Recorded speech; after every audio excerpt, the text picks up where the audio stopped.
Finding a ski season job that you like is one thing, but is there a way in which you can actually guarantee getting that job?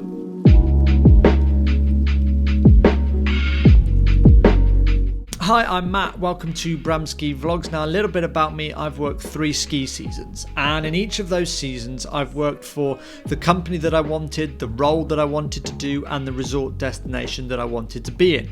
In today's video, I'm going to share with you some tips in which you can get yourselves noticed and rise above other candidates in order to get the job that you want working in the mountains.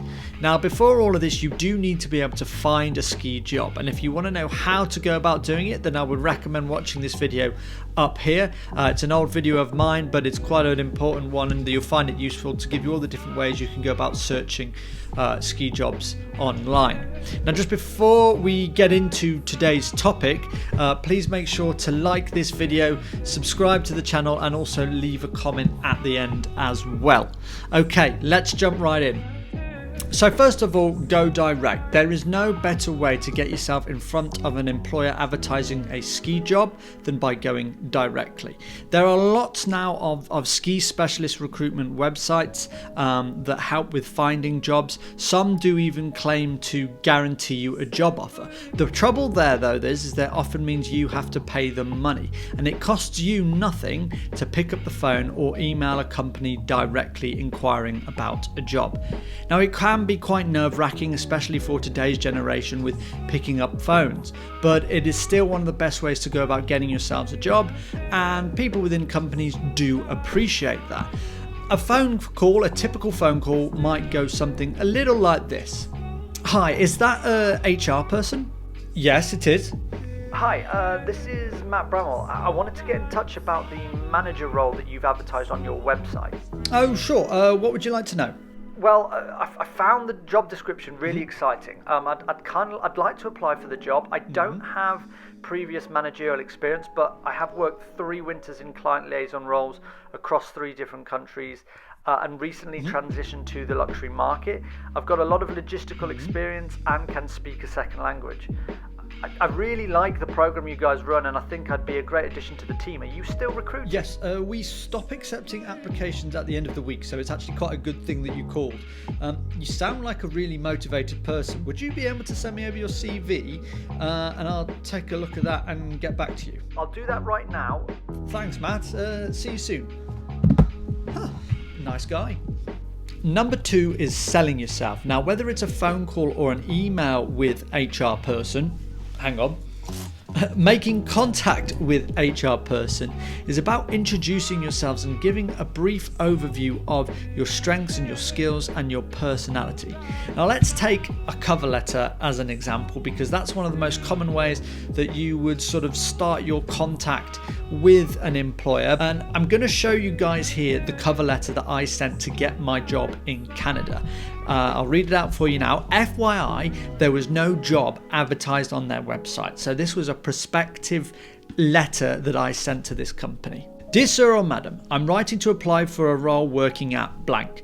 I've more than 3 years experience across 4 different countries working customer liaison roles in the international tourism sector. My background has been mostly in alpine tourism because it's my goal to build a career out of it. Previously, in my role as chalet concierge, I worked in the luxury ski travel sector for a property management company in Japan. I was in a small team of 6 with the daily challenges requiring flexibility and efficiency to meet the requests of guests. My responsibilities working alongside senior management and backroom staff were to liaise with property owners and guests arranging transfers, equipment hire, catering and other optional services. As a ski resort rep, I was tasked with delivering exceptional customer service and providing guests with a memorable holiday experience. This included engaging with guests at the airport and in my assigned accommodations, being available in some cases 24/7, so working late hours are not an issue.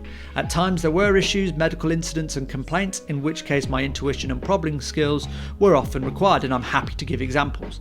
I'm an energetic and friendly individual who takes pride in the work that I do. I've skied for 20 years and it's a great passion of mine, including racing and backcountry skiing. I feel I'd be a great addition to your team. Please find attached my CV for your consideration. So there you go. Now, if you can sell yourself properly within a short letter like that, you will get jobs, or you will get recommendations for jobs. Doors will open for you. Next, research the business. The worst thing that you can do when trying to get a job is not know anything about the role or the company that you want to work for. It's easily solvable with a quick Google search or a snoop around the website, and if you can prove to the employer that you hold some level of knowledge about their program or their history as a business, you will impress them. But don't lie, whatever you do.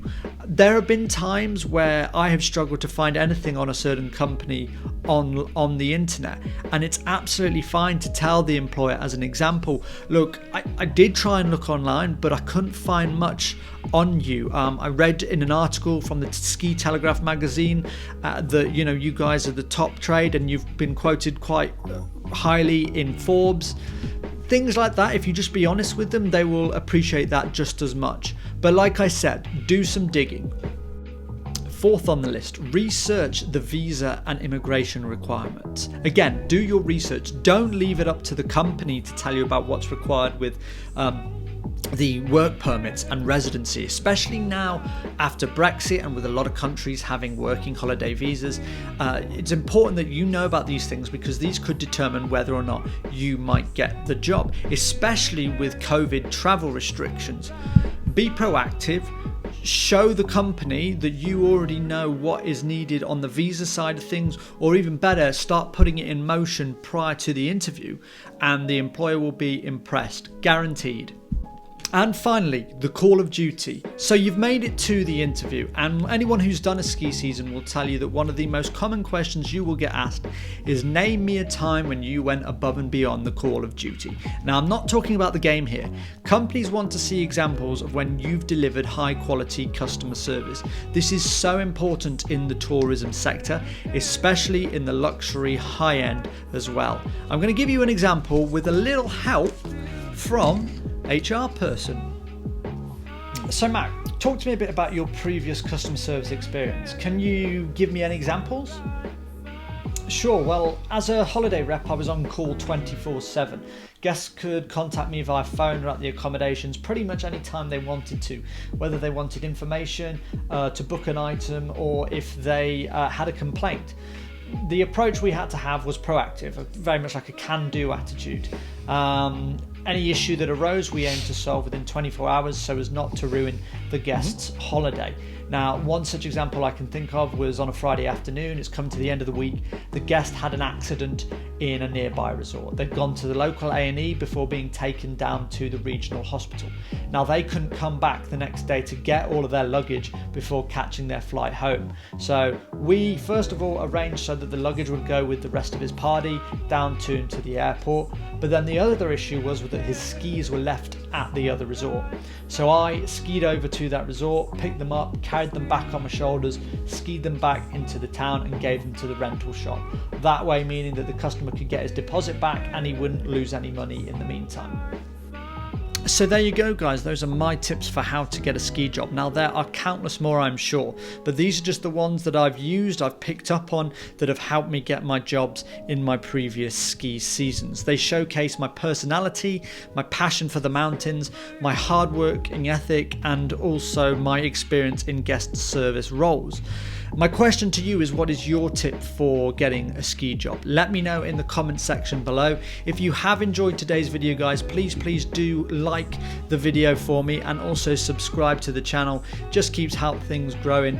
I just keep bringing you more videos all the time anyway, because I'm really enjoying it at the moment. Thanks so much for watching, guys. Look after yourselves, and I'll see you next time.